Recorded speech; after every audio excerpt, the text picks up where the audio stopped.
가까이 있던 형제들 이야기만 듣고 상속재산 분할에 응하는 경우가 있는데 안 된다는 거죠. 형제들 말만 믿었다가 걔들이 가지고 간 특별수익 이런 거를 전혀 확인하지 못하고 협의에 응하고 나서 후회하는 경우가 있는데,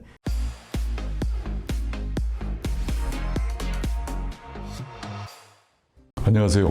행복한 상속의 홍순기 변호사입니다. 이번 시간에는 상속재산 분할 그리고 거기서 반드시 조심하셔야 될 6가지에 관해서 말씀을 드리겠습니다. 아직까지 구독자가 아니시면 구독 버튼 눌러주시면 큰 힘이 되겠습니다. 피상속인이 돌아가시자마자 해야 될 가장 큰 일 중에 하나가 상속재산 분할입니다. 첫 번째로 상속재산 분할이라는 개념은 피상속인 명의로 되어 있던 것이 돌아가시자마자 이제 공유관계가 된다고 말씀을 드렸는데, 공유관계가 돼 있던 것들을 상속인 단독 소유로 바꾸는 절차, 그게 상속재산 분할이라고 이해를 하시면 되겠습니다. 분할 절차의 종류에는 3가지가 있습니다. 지정분할, 유언에 의한 분할이라고 하는데, 그 다음에 협의분할, 그 다음에 심판분할, 이렇게 이제 3가지가 있습니다. 먼저 이제 지정분할이라는 개념은 우리 민법 1012조에 유언에 의해서 분할 방법을 지정할 수 있다, 이렇게만 되어 있습니다. 유언에 의해서 상속분을 지정하는 건 아니고 분할 방법만을 지정한다고 돼 있어서 어떤 학자들은 이거는 상속 분할의 종류가 아니다, 이렇게 말씀하는 분들도 있는데, 그러면은 거기에 분할 방법 말고 법정 상속분과 다른 상속분을 지정했을 때는 어떻게 되느냐?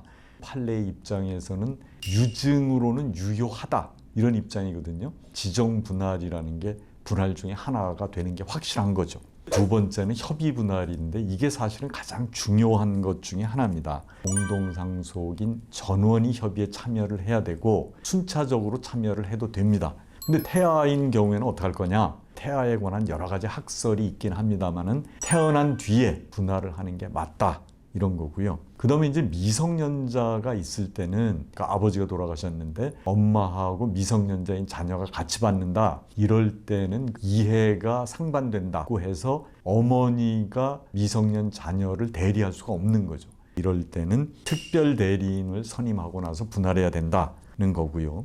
또 하나가 상속 자격이 소멸되는 분쟁, 친생자 부존재 확인이라든가 또는 이제 혼인이 무효가 되는 것처럼 상속인의 자격을 가지고 있던 사람들이 상속인의 자격이 없어진다, 이렇게 해서 서로 이제 소송을 하는 경우가 있거든요. 이런 경우에는 상속인의 자격이 소멸이 확정이 돼야지 상속재산 분할이 가능하다, 이렇게 알아두시면 되겠습니다. 또 하나는 상속 자격을 취득하겠다라고 청구하는 경우가 있거든요. 인지 청구든지, 또 하나는 이혼을 했는데 이혼이 무효다, 이렇게 되면은 다퉈야 되는데 상속인이 아닌 사람들이 상속인 자격이 있다고 청구했을 때는 청구하는 사람을 제외하고 분할하고 그 다음에 그 사람이 자격을 취득하고 나면 가액 지급 청구라든가 이런 방법은 있습니다. 협의 분할에서는 그렇게 알아두시면 되겠고요. 마지막에 이제 심판 분할이라는 건데요. 가정법원에서 심판으로 분할을 하는 거죠. 심판 분할이 되려면 우선 전제적으로는 상속인의 자격의 소멸이나 청구, 이런 문제들이 어느 정도 확정이 돼야 되는 거고, 그 다음에는 상속재산의 범위와 가액도 확정이 돼야 됩니다. 상속재산 분할 심판 청구를 한 뒤에 과정에서 물론 확정되는 경우도 있습니다만은 그래야지 법원에서는 분할을 해줄 수가 있다, 이거고요. 분할의 방법은 선물로 분할하는 경우도 있고, 가액 분할이라고 그래서 경매를 해서 분할해라, 이렇게 하는 것도 있고, 가격 분할이라는 것도 있습니다. 지분이 많은 상속인이 전체를 갖고 지분이 적은 상속인들한테 돈으로 줘라, 대상 분할이라고도 하는데, 심판 분할에서 모든 게 가능하다, 이렇게 이제 생각을 하시면 좋겠습니다. 상속재산의 분할에 관해서 말씀을 드렸는데, 분할에서 반드시 조심하셔야 될 6가지에 관해서 말씀을 드리겠습니다. 첫 번째는 일정 기간 안에 분할해야 된다라는 말에 속지 마라. 상속이 개시가 되면 어떤 상속인이 3개월 내로 분할해야 된다고 한다. 빨리 인감 가져와라. 어떤 경우는 상속세를 내기 전까지는 분할해야 된다고 한다. 준비도 되지 않은 상태에서 3개월이나 6개월 내로 해야 된다고 알고 서둘러서 협의에 응하거나 또는 서둘러서 인감 도장이나 또 인감 증명서를 보내는 경우가 있는데 이거는 아니다. 6개월 내에 분할하지 않으면 상속세를 내지 못한다. 이거는 사실과 다릅니다. 분할을 하지 않더라도 얼마든지 상속세를 낼 수 있습니다. 또 그것도 그냥 법정 상속분대로 내셔도 되고, 그래서 상속세하고 분할하고는 관계없다 이렇게 생각하시면 되고, 그 다음에는 이전에는 법에서 배우자 공제를 상속세를 낼 때까지는 등기를 해야지만 받아줬습니다. 그런데 지금 이제 그게 바뀌었거든요. 상속세를 신고하고 9개월 그때까지 등기를 하시면 됩니다. 그러면 상속 개시 시로부터 15개월인데 그 정도 여유가 있다. 그러니까 상속세를 신고하실 때까지 꼭 배우자 상속 공제 때문에 등기를 해야 되는 건 아니다. 이렇게 알고 계시면 좋겠습니다. 그 다음에 두 번째는 상속세 신고를 제대로 못하고 납부를 못하면 가산세를 내야 되는데 네가 분할에 협조하지 않아서 이렇게 됐으니까 네가 책임져. 이것도 아니다. 겁먹지 마라. 세 번째는 명의를 빌려준 경우에 정리를 확실히 하라. 부모님들이 자녀 명의를 빌려서 통장 또는 증권 계좌를 개설하거나 보험 통장을 가지고 있는 경우가 있거든요. 부모님이 자녀 명의의 보험 통장 같은 경우에 돈을 넣었다가 보험이 만기가 되니까 현금으로 찾아가지고 부모님이 사용을 하신 거예요. 자녀 명의의 보험료 통장에 부모님이 돈을 집어넣은 것만 있고 보험료가 인출된 건 있는데 그 돈이 부모님이 쓰셨다는 근거가 없는 거죠. 그 다른 형제들이 특별수익이다. 네가 썼다. 그래서 법원에서 몇 억 원씩 특별수익이 인정이 되는 경우가 있습니다. 아무리 아니라고 해도 자료가 없는 거예요. 그래서 부모님이 자기의 명의를 빌려서 무엇을 했을 때는 그게 부모님한테로 갔다. 아니면 부모님이 사용했다는 자료를 확보를 해야 된다.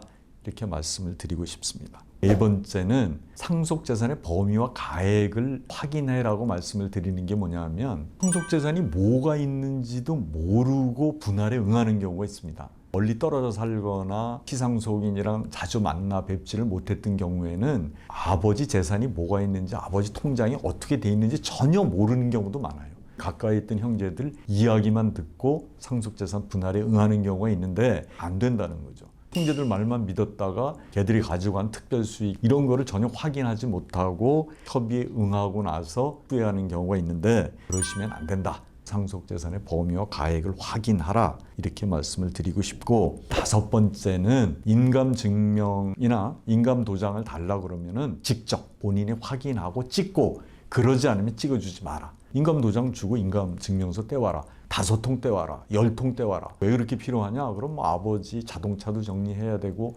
뭐 정리해야 되고 뭐 얘기를 하는데 비슷하긴 하지만 전부 다 이건 사실이 아닌 거죠. 찍어주지 않아도 특별한 문제 안 생깁니다.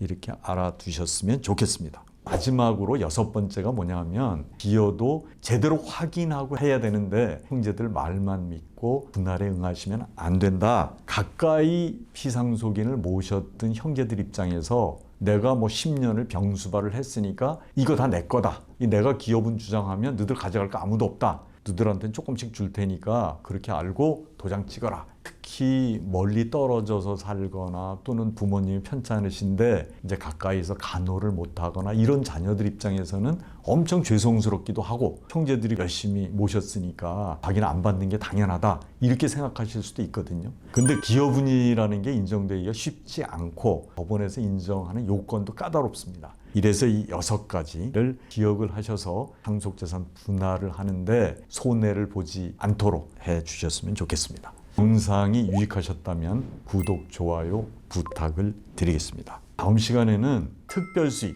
그 중에서 꼭 기억해야 될 4가지 그것에 관해서 말씀을 드리겠습니다. 감사합니다.